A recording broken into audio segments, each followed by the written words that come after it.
The inspiration to make this video came from this book titled The English Lakes. All the prints inside are of paintings by Alfred Heaton Cooper, which complement stories charmingly written by the author W.T. Palmer. This edition was published by Adam and Charles Black of London in 1908. It's been well read by my family over 3 generations.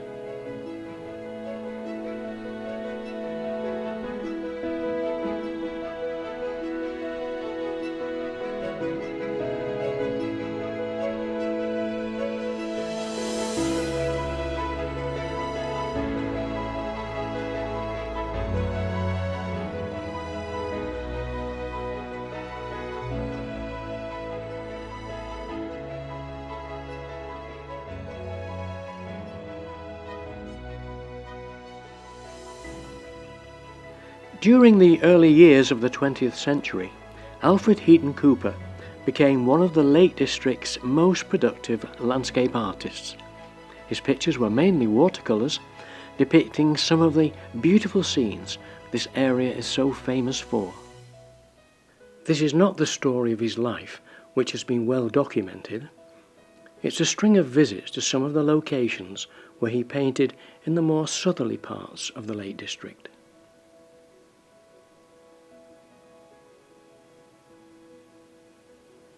From time to time I'll quote some of the author's words. William Thomas Palmer. He was born in 1877. He was a fell walker, mountaineer, cyclist, and an observer of life. He wrote many books about his ramblings. One of Alfred's painting trips was to the Duddon Valley in the spring, when the wild daffodils were out. The banks of the River Duddon are covered with them in certain places. This painting was done in the higher reaches. He had a perfect day for it. He shows a woman and 2 children sat by the river. He often included people in his paintings.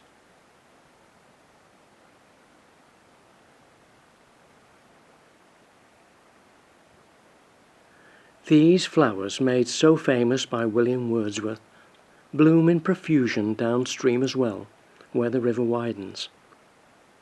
These are close to Duddon Bridge, not far from where the river forms an estuary into Morecambe Bay. Quite a windy, exposed area. Surprising to see so many. It's a cheerful flower wherever it grows.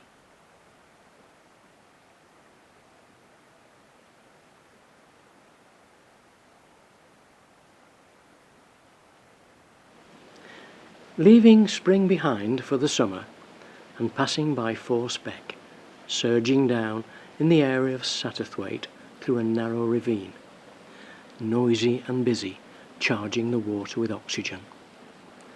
There are no paintings in the book done here.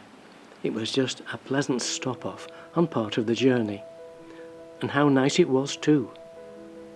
The sound of the Force quietened downstream to pools dappled with sunlight, full of reflections from the crystal clear water, reaching upwards and flickering on the leaves. Beautiful.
Newby Bridge. This is a classic old bridge, a well-known landmark and a gateway to the Lake District on the west side of Lake Windermere. Previously wooden, it was built of stone in 1865. Alfred painted one of his nicest summer scenes here. This was very close to the position where he set up his easel, on an area which today is private. The time of day was early afternoon, judging by the sunlight on the bridge and the Swan Hotel. The month May. He's captured the steady flow of the River Leven perfectly. Interestingly, the colour of the bridge appears to be of a light colour in his painting. Perhaps his decision to brighten the picture, or that over 100 years its colour has changed to the grey as it is today. The painting shows someone leaning over the bridge, as they usually do, gazing down, trying to spot a salmon or a trout like this one, conspicuous in this clear water. Alfred painted another picture here, and looking across to the hotel, it would have been the view from one of those second or third floor windows to the right, an autumnal scene.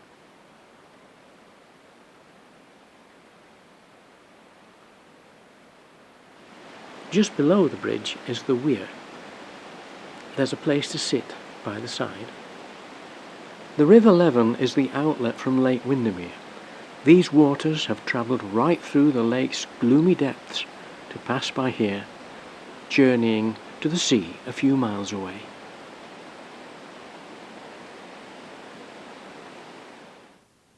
Not far away from Newby Bridge is St Paul's Church, Rusland, the burial place of Arthur Ransome, author of the classic children's books Swallows and Amazons. It's perched on a hill, with little rocky outcrops here and there. On the south side, there's a grassy pathway leading up to the church, which looks inviting. I can imagine families walking up here to church on Sunday, children playing, picking buttercups and making daisy chains. A perfect Lakeland church, and on a perfect day. It was nice to see it illuminated by the sun from behind the passing clouds. Coniston, a very familiar lake to our artist and the ramblings of our author, William Thomas Palmer, who talks of golden eagles, wolves, and the early settlers to these shores, Britons, Romans, Norsemen, Saxons, Normans, and 200 years ago, of course over 300 to the present day, iron ore was smelted here by the industrious monks of Furness Abbey, almost polluting the lake to such an extent that it became devoid of fish. Of Coniston, the author also wrote these words: Coniston water is hardly less famous for the people who have lived on its shores than is Windermere or even Grasmere. To the challenge of Wordsworth and Coleridge and De Quincey, of Christopher North, Hemans and Arnold, it can reply with Tennyson, Linton, and greatest and nearest of all, John Ruskin. This scene of the lake is from a position further north, as we move towards the top end of the lake, and nearer to the village of Coniston. Alfred lived in the village of Coniston for a period of time, and Brantwood, Ruskin's home, featured on a number of his paintings.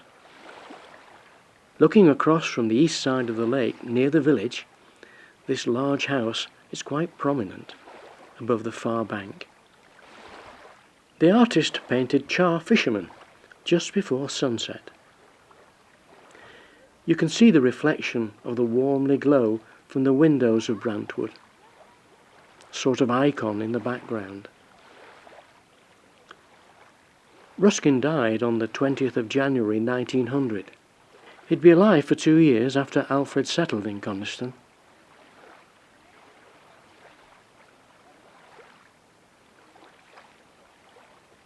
The old butcher's shop in the centre of the village, as it was when Alfred painted it well over 100 years ago. The butcher at work preparing the various cuts, pork and mutton, hung up outside. The wooden door with its heart-shaped finger hole for the latch. In the background you can see the Black Bull Inn, with smoke rising from the chimney. This is the scene as it is today, not so endearing as it was in the painting. Now it's a row of houses devoid of character. The Black Bull Inn hasn't changed much. And the sign shows a very handsome black bull. This scene shows the inn on Kirkstone Pass in the distance.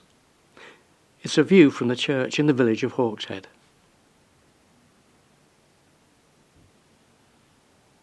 Over a century ago, Palmer, when writing, didn't describe Hawkshead with a lot of praise. He talked about its history, saying, "The church on the hill stands like a watchtower above the grey roofs. The rigours of manorial law made it impossible to spread out environs in the sumptuous scale we're accustomed to today. So the little community was herded into the least possible space." He goes on. Houses were built as near together as possible, with narrow entries, not 2 yards wide, passing between the squares. The main street was hardly broad enough to enable a coach to be driven along without fear of fouling some outstanding wall. Sunlight and fresh air were strangers. Sanitary arrangements were nil, and the earth roadways had a powerful range of suction, assimilating sooner or later the masses of garbage thrown from door and window. Within the houses, the ceilings were so low that a tall man couldn't stand erect in the loftiest chamber. Looking at Hawkshead today, it would be hard to imagine it was once a village of squalor. Palmer also talked about Wordsworth, noting that the young poet was educated in the grammar school here. Alfred came here to Hawkshead and painted Flag Street, just off the square. In the painting there are steps leading down to a cellar beneath the slate paving, and a stone slab fence divided the narrow alleyway. Take away all the flowers and nothing much has changed, which is nice to see, and the flowers do make this one of the prettiest streets in Hawkshead. Clearly Alfred recognised its charm.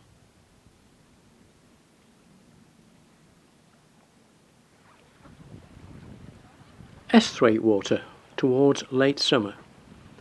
Alfred was here in May time to paint apple blossom by the side of the lake. He was looking northerly in this direction from a southerly meadow. It's a delightful picture, with the apple trees inviting us through to the scene behind. Cows stood by the shallows. And in the foreground, beneath the blossom, clusters of primroses perhaps, adding more colour to this beautiful spring painting.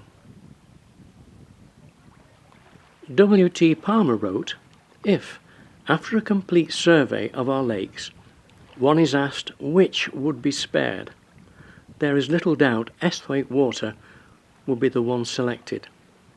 So uncharacteristic is it, so unlike the rest of the country. It's a lowland mere strayed into a district of crag and brae and foaming rivulet." He goes on to say, "I don't wish to agree with that opinion, for Esthwaite has its real beauties." He continues, "There are boats available on Esthwaite Water, but the fishing is strictly preserved. For a shilling fishing fee a day, you are permitted to take coarse fish only. Pike are plentiful enough at some places, and many a trimmer is set in defiance of regulations. A summer afternoon spent on Esthwaite is a memory of some charm, and you'd have to agree with that." There's a pleasant softness in the landscape bordering Esthwaite Water, with its sloping pastures reaching down to the shallow water's edge.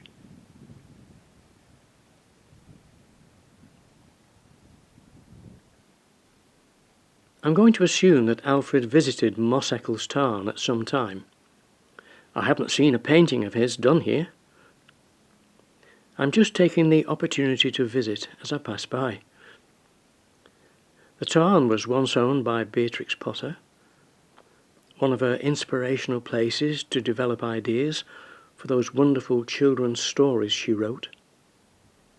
The scenery isn't stunning by Lakeland standards, nevertheless, it's a pleasant place to visit, quiet and off the beaten track. Close by the tarn there's a mixture of evergreens and a scattering of deciduous trees, and in late summer the wild grasses add to the softness of the area. All sorts of grasses grow up here. Fescues and swathes of Yorkshire fog give a sort of pinkish hue as the breeze brushes over their heavy seed heads. The tarn is said to be man-made, and there are definite indications of quarry work here and there, but nothing that distracts the eye.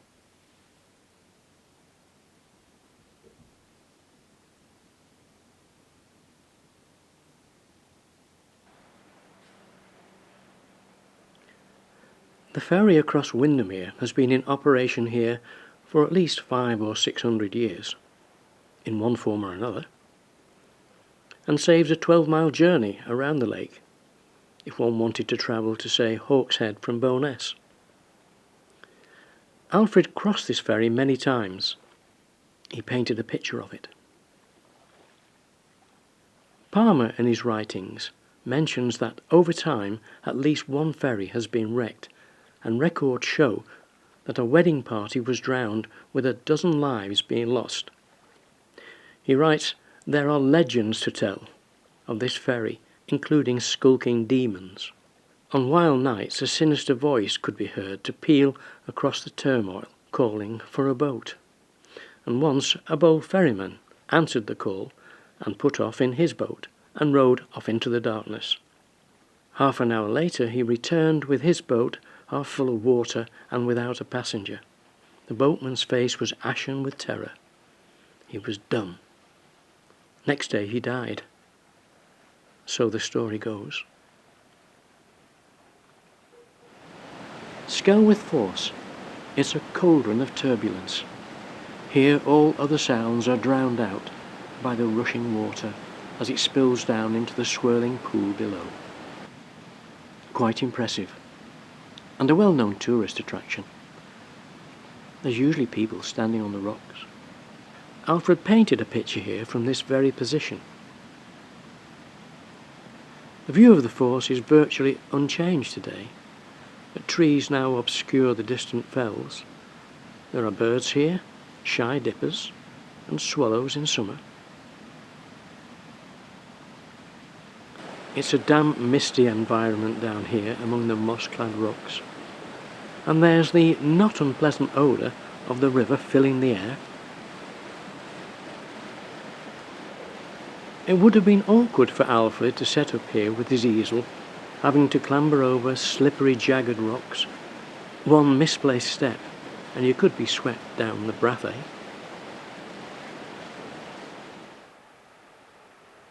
Drifting leaves herald the onset of autumn as they rest in a pool on the Duddon just below Seathwaite. Here a lively stream joins the river on one side of the pool, sheltered by trees. W.T. Palmer had stood right here on this bank, and more famously William Wordsworth. In another of Palmer's books he talks about the Duddon sleeping here in a deep pool, a place where in the moonlight deer come down to drink, perhaps over there by the trees. More than likely they still do.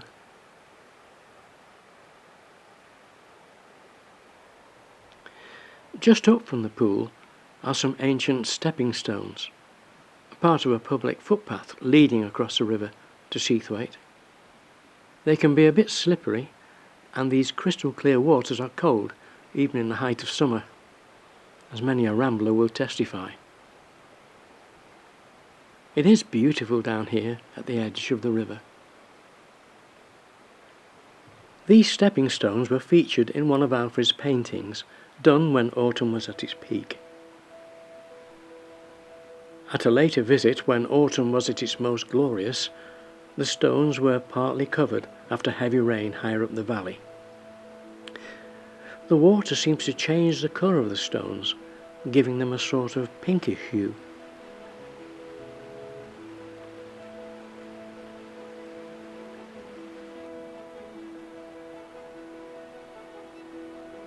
Alfred's position to paint them was just a few yards downstream on a bend, about here. 100 years ago the scene was open. Today the trees obscure Wallowbarrow Crag up on the left of his painting. He shows a woman crossing with a child in one arm and a basket in the other, adding life and movement to the picture.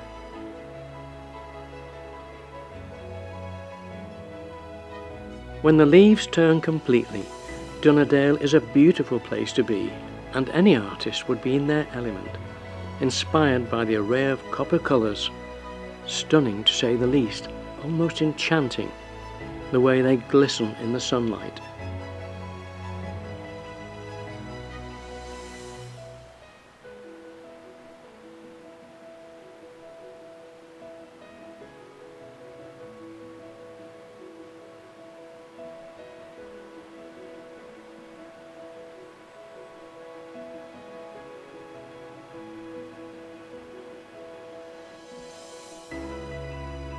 Harter fell from a position just above Seathwaite, covered in a spectacular shroud of rustic colours, and touched by the last rays of the twilight sun.